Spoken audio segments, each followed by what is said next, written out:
ಹಾಗಾದರೆ ಇಂಟ್ರೆಸ್ಟ್ ಹೇಗಿರುತ್ತೆ ಅಲ್ವಾ? ಬನ್ನಿ ಶುರು ಮಾಡೋಣ. ಈ ಒಂದು ವ್ಯಕ್ತಿ ತುಂಬ ಅಂದರೆ ಎಷ್ಟು ಅದ್ಭುತವಾದಂಥ ಚಿಹ್ನೆಗಳನ್ನು ಹೊಂದಿದ್ದಾರೆ. ಪಾಮಿಸ್ಟ್ರಿ ತುಂಬ ಜನ ಸುಳ್ಳು ಅದರಲ್ಲಿ ಏನಿದೆ ಎಲ್ಲ ಸುಳ್ಳು ಸುಳ್ಳು ಹೇಳ್ತಾರೆ, ಅಥವಾ ಏನೋ ಟೈಮ್ ಪಾಸ್ಗೆ ಹೇಳ್ತಾರೆ, ಅಥವಾ ವ್ಯೂಸ್ ತೊಗೊಳಕ್ಕೆ ಹೇಳ್ತಾರೆ, ಅಥವಾ ಏನೋ ದುಡ್ಡು ಮಾಡೋಕ್ಕೆ ಹೇಳ್ತಾರೆ ಅಂತ ಭಾಳಷ್ಟು ವಿಚಾರಗಳನ್ನು ನಾನು ಕೇಳ್ತಾ ಇರ್ತೀನಿ ಪ್ರತಿನಿತ್ಯ ಜೀವನದಲ್ಲಿ. ನನ್ನ ವಿಡಿಯೋದು ಸಹ ಎಷ್ಟೋ ಜನ ಹಾಕ್ತಾ ಇರ್ತಾರೆ, ಇದೆಲ್ಲ ಸುಳ್ಳು, ಇದರಿಂದ ಏನೂ ಪ್ರಯೋಜನ ಇಲ್ಲ, ಅಥವಾ ಇದು ಎಲ್ಲ ಮೂಢನಂಬಿಕೆ ಅಂತ ಹಾಕ್ತಾ ಇರ್ತಾರೆ. ಸೊ ನಿಮ್ಮ ಕೈಯಲ್ಲೂ ಸಹ ಇದೇ ಥರ ಚಿಹ್ನೆಗಳಿದ್ದಾವೇನೋ ಅಂತ ನೋಡ್ಕೊಳ್ಳಿ. ನಿಮಗೂ ಈ ಥರ ಚಿಹ್ನೆಗಳಿದ್ದಾಗ ಆಗ ಹೇಳಿ ಎಕ್ಸಾಕ್ಟ್ಲಿ ನೀವು ಹೇಳಿದ್ದು ಸುಳ್ಳು ಅಂತ. ಬಟ್ ಇಲ್ಲಿ ವಿಚಾರ ಹೇಳ್ತಾ ಇರೋದೇನು ಗೊತ್ತಾ, ತುಂಬ ಸ್ಪಷ್ಟವಾದಂಥ ಕೆಲವು ಚಿಹ್ನೆಗಳು ತುಂಬ ಒಬ್ಬ ವ್ಯಕ್ತಿಯನ್ನು ಅತ್ಯುನ್ನತ ಮಟ್ಟಕ್ಕೆ ತಗೊಂಡೋಗ್ತವೆ, ಅತ್ಯುತ್ತಮವಾದಂಥ ಒಬ್ಬ ರಿಚ್ ಪರ್ಸನ್ ಮಾಡ್ತವೆ ಅಂತ ಹೇಳ್ಬೋದು. ನೋಡಿ, ಸ್ಪೆಷಲಿ ಅಂತಹ ಚಿಹ್ನೆ ಏನಪ್ಪ ಅಂದರೆ,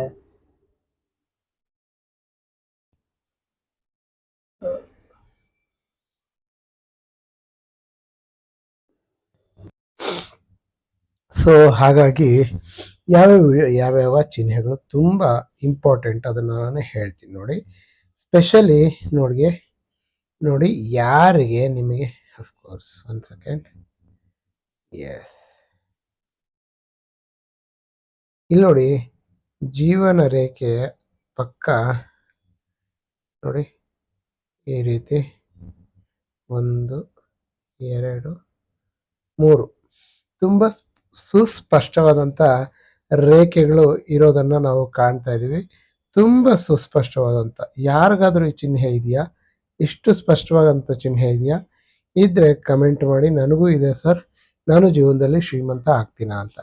ಸ್ಪೆಷಲಿ ಇದು ಶ್ರೀಮಂತ ಆಗೋದಕ್ಕೆ ಸಂಬಂಧಪಟ್ಟಂಥ ವಿಚಾರನ ಅಂತ ಕೇಳಿದಾಗ, ವ್ಯಕ್ತಿ ಎಷ್ಟು ಸ್ಟ್ರಾಂಗ್ ಇದ್ದಾರೆ ಇನ್ಸೈಡ್ ಔಟ್, ಅಂದರೆ ಒಳಗಡೆ ಮತ್ತು ಹೊರಗಡೆ ಎಷ್ಟು ಸ್ಟ್ರಾಂಗ್ ಇದ್ದಾರೆ ಅಂತ ಈ ಚಿಹ್ನೆಗಳು ತೋರಿಸುತ್ತೆ. ಅಂದರೆ ವ್ಯಕ್ತಿ ತುಂಬ ಅಂದರೆ ತುಂಬ strong mentality plus physical stamina ಇರುವಂತಹ ವ್ಯಕ್ತಿ ಆಗಿರ್ತಾರೆ ಅಂತ ಹೇಳ್ಬೋದು. ಸೊ ಇದು ಒಬ್ಬ ವ್ಯಕ್ತಿಗೆ ಅತ್ಯಂತ ಮುಖ್ಯ. ಒಬ್ಬ ಯಶಸ್ವಿ ವ್ಯಕ್ತಿ ಆಗಬೇಕಂದ್ರೆ ಅವರು ದೈಹಿಕವಾಗಿ ಮತ್ತು ಮಾನಸಿಕವಾಗಿ ತುಂಬ ಸ್ಟ್ರಾಂಗ್ ಇರಬೇಕಾಗುತ್ತೆ.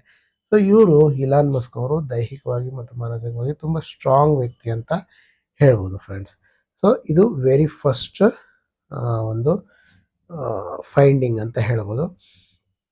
ಮತ್ತು ನಿಮಗೆ ಇನ್ನೊಂದು ಫೈಂಡಿಂಗನ್ನು ಹೇಳಬೇಕು ಅಂದರೆ, ನೋಡಿ ಯಾರಿಗೆ ಆಗಲಿ ಒಂದು ಭಾಗ್ಯ ರೇಖೆ ನೋಡಿ ಇಲ್ಲಿಂದ ಶುರುವಾಗಿ ನೋಡಿ ಹಿಂಗೆ ಗುರು ಪರ್ವತದ ಕಡೆ ಮುಖ ಮಾಡಿರುವಂಥದ್ದನ್ನು ಕಾಣಿಸ್ತಾ ಇದೆ. ಭಾಗ್ಯರೇಖೆ ಒಂದೇ ಇಲ್ಲ ನೋಡಿ, ಎರಡೆರಡು ಭಾಗ್ಯರೇಖೆಗಳು ಇರೋದನ್ನು ಕಾಣಿಸುತ್ತೆ.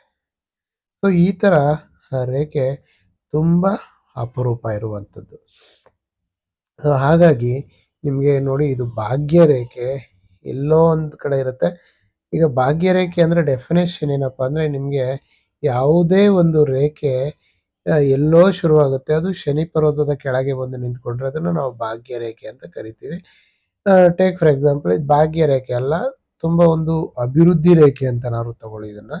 ನೀವು ನೋಡಿ ಈ ಗುರು ಪರ್ವತದ ಕಡೆಗೆ ಒಂದು ರೇಖೆ ಜೀವನ ರೇಖೆಯ ಪಕ್ಕದಿಂದನೇ ಗುರು ಪರ್ವತದ ಕಡೆಗೆ ಮುಖ ಮಾಡಿ ನಿಂತಿರುವಂಥ ಒಂದು ರೇಖೆ, ಇದು ಅತ್ಯಂತ ಶುಭದಾಯಕವಾದಂಥ ಚಿಹ್ನೆ ಅಂತ ಹೇಳ್ಬೋದು.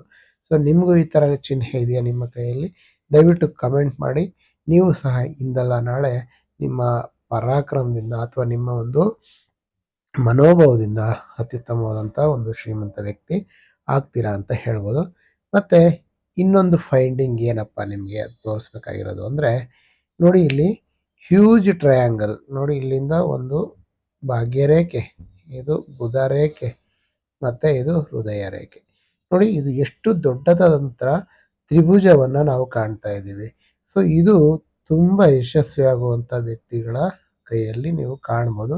ಯಾರ ಕೈಯಲ್ಲಾದರೂ ನಿಮಗೆ ಕಂಡ್ರೆ 100% ನೀವು ಅವ್ರಿಗೆ ಗುರುತಿಸಿ ಹೇಳಿ, ನೀವು ಇಂದಲ್ಲ ನಾಳೆ ತುಂಬ ಒಂದು ಹಣವನ್ನು ಮಾಡ್ತೀರಾ ಅಂತ ಹೇಳ್ಬೋದು. ಇದನ್ನು ಮನಿ ಟ್ರಯಾಂಗಲ್ ಅಂತಲೂ ಕರೀತಾರೆ. ನೋಡಿ ಹೆಡ್ಲೈನು ಮತ್ತು ಹಾರ್ಟ್ ಲೈನು ಇದು ಇಷ್ಟು ಮಾತ್ರ ಮನಿ ಟ್ರಯಾಂಗಲ್ ಅಂತ ಕರೀತಾರೆ. ಆದರೆ ಇದು ಈ ಒಂದು ಎಕ್ಸ್ಟೆಂಡ್ ಗ್ರೇಟರ್ ಟ್ರಯಾಂಗಲ್ ಅಂತ ಹೇಳ್ಬೋದು. ಹಾಗಾಗಿ ಅತ್ಯಂತ ಹೆಚ್ಚಿನ ಹಣವನ್ನು ಮಾಡುವಂಥ ಚಿಹ್ನೆ ಅಂತ ಹೇಳ್ಬೋದು. ಸೊ ಇದು ಅತ್ಯುತ್ತಮವಾದಂಥ ಇನ್ನೊಂದು ಚಿಹ್ನೆ ಅಂತ ತಗೊಳ್ಳೋಣ. ಸೊ ಸೊ ನೆಕ್ಸ್ಟ್ ಇನ್ನೊಂದು ಚಿಹ್ನೆ ಏನಪ್ಪಾ ಅಂದರೆ ನೋಡಿ, ಸೂರ್ಯ ಪರ್ವದಲ್ಲಿ ತುಂಬ ಸ್ಪಷ್ಟವಾದಂಥ ಒಂದು ತ್ರಿಭುಜ ಇರೋದನ್ನು ಕಾಣಿಸ್ತಾ ಇದೆ ಇಲ್ಲಿ. ನೋಡಿ ಎಷ್ಟು ದೊಡ್ಡದಾದಂಥ ತ್ರಿಭುಜ ಇದೆ ಅಂದರೆ ನೀವು ಅದನ್ನು ನೋಡ್ಬೋದು. ನೋಡಿ ಇದು ಎಷ್ಟು ದೊಡ್ಡದಾದಂಥ ಒಂದು ಇಂಡಿಪೆಂಡೆಂಟಾಗಿ ಕ್ರಿಯೇಟ್ ಆಗಿರುವಂತಹ ಒಂದು ತ್ರಿಭುಜ ಕಾಣಿಸ್ತಾ ಇದೆ. ಈ ಥರ ತ್ರಿಭುಜ ನಿಮ್ಮ ಕೈಯಲ್ಲಿ ಏನಾದರೂ ಇದೆಯಾ ಚೆಕ್ ಮಾಡ್ಕೊಳ್ಳಿ. ನೀವು 100ಕ್ಕೆ 100ರಷ್ಟು ಸತ್ಯ. ಇನ್ನೊಂದು ಚಿಹ್ನೆ ಏನಪ್ಪ ಅಂದರೆ ನೋಡಿ, ಮುಖ್ಯವಾಗಿ ನೀವು ನೋಡಿ, ಈ ಒಂದು ಭಾಗ್ಯ ರೇಖೆ, ಸ್ಥಿರ ಭಾಗ್ಯ ರೇಖೆ ಶನಿ ಪರ್ವತದಲ್ಲಿರುವಂಥದ್ದನ್ನು ಕಾಣಿಸುತ್ತೆ. ಇದು ತುಂಬ ಸ್ಪಷ್ಟವಾಗಿರೋದನ್ನು ಕಾಣಿಸುತ್ತೆ. ಇದು ಸಹ ಒಬ್ಬ ವ್ಯಕ್ತಿ ಶ್ರೀಮಂತ ವ್ಯಕ್ತಿ ಆಗುವ ಒಂದು ಸೂಚನೆಗಳು ಅಂತ ಹೇಳ್ಬೋದು ಫ್ರೆಂಡ್ಸ್. ಹಾಗಾಗಿ ಈ ಚಿಹ್ನೆಗಳು ಸಹ ನಿಮ್ಮ ಕೈಯಲ್ಲಿದ್ದರೆ ನೀವು ನಿಜಕ್ಕೂ ಅತ್ಯುತ್ತಮವಾದಂಥ ಭಾಗ್ಯಶಾಲಿಗಳು ಅಂತ ಹೇಳ್ಬೋದು. ಮತ್ತು ಎಲ್ಲದಕ್ಕಿಂತ ಮುಖ್ಯವಾಗಿ ಗುರು ಪರ್ವತ ಸ್ವಲ್ಪ ಎತ್ತರವಾಗಿರಬೇಕಾಗುತ್ತೆ. ಗುರು ಪ್ಲಸ್ ಶುಕ್ರ, ಯಾರ ಕೈಯಲ್ಲಿ ಗುರು ಪ್ಲಸ್ ಶುಕ್ರ ಎತ್ತರವಾಗಿರುತ್ತೆ ಅವರು ನಿಜಕ್ಕೂ ಒಂದು ದೊಡ್ಡ ಮಟ್ಟದ ಯಶಸ್ಸನ್ನು ಗಳಿಸೋದ್ರಲ್ಲಿ ಯಾವುದೇ ಸಂದೇಹ ಇಲ್ಲ ಅಂತ ಹೇಳ್ಬೋದು ಫ್ರೆಂಡ್ಸ್. ಹಾಗಾಗಿ ನಿಮ್ಮ ಕೈಯಲ್ಲೂ ಸಹ ಈ ರೀತಿ ಇದ್ದರೆ ಕಮೆಂಟ್ ಮಾಡಿ ಕೆಳಗಡೆ ಅಂತ ಅಂದರೆ ಕಮೆಂಟ್ ಲೈನಲ್ಲಿ ಕಮೆಂಟ್ ಮಾಡಿ ಅಂತ ಹೇಳ್ಬೋದು. ಮತ್ತು ಒಂದು ಕಿರುಬೆರಳೇನಿದೆ ಅದು ಸೂರ್ಯ ಪರ್ವತದ 3rd ಪ್ಯಾಲೇಜ್ವರೆಗೂ ರೀಚ್ ಆಗಿರುವಂಥದ್ದನ್ನು ಕಾಣಿಸುತ್ತೆ. ಇದು ತುಂಬ ಒಂದು ವ್ಯಕ್ತಿಗೆ ಬ್ರಿಲಿಯಂಟನ್ನು ಕೊಡುತ್ತೆ, ತುಂಬ ಚಾಕಚಕ್ಯತೆಯನ್ನು ಕೊಡುತ್ತೆ, ತುಂಬ ಶಾರ್ಪ್ ಮೈಂಡೆಡ್ ಆಗಿರ್ತಾರೆ. ಹಾಗಾಗಿ ಇದು ತುಂಬ ಉತ್ತಮವಾದಂಥ ಚಿಹ್ನೆ ಅಂತ ಹೇಳ್ಬೋದು ಫ್ರೆಂಡ್ಸ್. ಸೊ ಇಷ್ಟು ವಿಚಾರಗಳನ್ನು ನಾನು ತುಂಬ ಒಂದು ಸವಿವರವಾಗಿ ಹೇಳಿದ್ದೀನಿ. ಸೊ ಹಾಗಾಗಿ ಅಸ್ಟ್ರಾಲಜಿ ಅನ್ನೋದು, ಒಂದು ಪಾಮಿಸ್ಟ್ರಿ ಅನ್ನೋದು ಒಂದು ಸುಮ್ಮನೆ ಒಂದು ಟೈಮ್ ಪಾಸ್ ವಿದ್ಯೆ ಅಲ್ಲ. ಇದು ಬಹಳಷ್ಟು ಅಧ್ಯಯನ ಮಾಡಿದ ನಂತರ ಮಾತ್ರ ಬರುತ್ತೆ ಅಂತ ಹೇಳ್ತಾ ನೋಡಿ, ಇನ್ನೊಂದು ಈ ಒಂದು ವಿದ್ಯಾರೇಖೆ ಅಂತ ಕರಿತೀವಿ ಇದನ್ನು. ಸೊ ವಿದ್ಯಾರೇಖೆ ಸಹ ಇರೋದ್ರಿಂದ ವ್ಯಕ್ತಿ ಸಾಕಷ್ಟು ಅಧ್ಯಯನದಲ್ಲಿ ಯಾವಾಗೂ ತೊಡೆದಿರ್ತಾರೆ. ಸೊ ಹಾಗಾಗಿ ಅವರ ಅಧ್ಯಯನ ಒಂದು ಶೀಲತೆಯೇ ಅವರನ್ನು ದೊಡ್ಡ ಮಟ್ಟಕ್ಕೆ ಕೊಂಡೊಯ್ಯುತ್ತೆ ಅಂತಲೂ ಹೇಳ್ತಾ ಈ ವಿಡಿಯೋವನ್ನು ಇಲ್ಲಿಗೆ ಮುಗಿಸ್ತಾ ಇದ್ದೀನಿ ಫ್ರೆಂಡ್ಸ್. ವಿಡಿಯೋ ನಿಮ್ಮೆಲ್ಲರಿಗೂ ಇಷ್ಟ ಆಗಿರುತ್ತೆ ಅಂತ ಭಾವಿಸ್ತೀನಿ. ಇಷ್ಟ ಆಗಿದ್ರೆ ದಯವಿಟ್ಟು ಲೈಕ್ ಮಾಡಿ, ಕಮೆಂಟ್ ಮಾಡಿ ಹಾಗೂ ಶೇರ್ ಮಾಡಿ. ವಿಡಿಯೋವನ್ನು ಕೊನೆವರೆಗೂ ನೋಡೋದಕ್ಕಾಗಿ ಧನ್ಯವಾದಗಳು. Have A nice day.